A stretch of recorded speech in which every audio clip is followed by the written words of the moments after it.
Let's talk about factoring polynomials using synthetic division. So what we're going to do in our example today is, given one of the zeros, we're going to use synthetic division to kind of break our polynomial down a little bit, and then from there we're going to continue factoring to break it down all the way. So here's what I mean.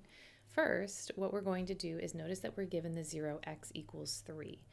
So what we know is that x minus 3 is a factor of our polynomial. So then I can break my g of x down into x minus 3 times whatever the rest of the polynomial is.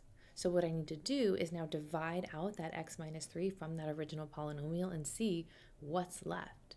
So what I'm going to do is use synthetic division to do that. So I set up my synthetic division.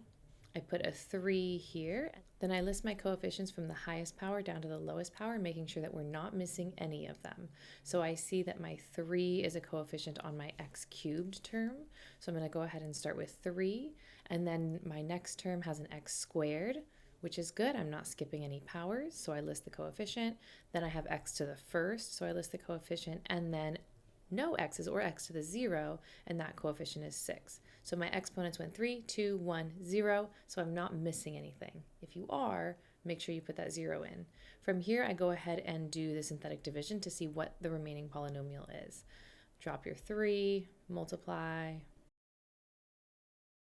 And since I started with an x cubed polynomial, the degree of this polynomial is x squared. We drop it by 1 degree. So this is x squared, a positive 5x, and then negative 2 is my constant, and 0 would be my remainder if there is one. But we knew that x minus 3 was a factor, so that means of course there's no remainder. So now I've filled in that second factor of my polynomial. So I'm going to go ahead and look at this now and keep factoring it as much as I can. So let me clear my synthetic division. You can factor however you'd like. My favorite method is to factor by grouping, and that's where I multiply and find two factors of that product. So two numbers that multiply to negative 6, but also add to positive 5, because that's the linear term of the quadratic that I'm factoring. So those two numbers are going to be 6 and negative 1. And if you prefer another method of factoring, go ahead and do that. I'm going to factor by grouping.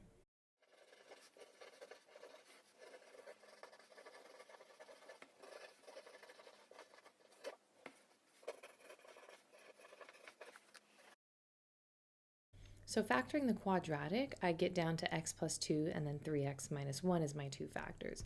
But the whole polynomial also had that third factor of x minus 3, so I'm going to bring that down and put all three factors together to make the factored form of my g of x polynomial.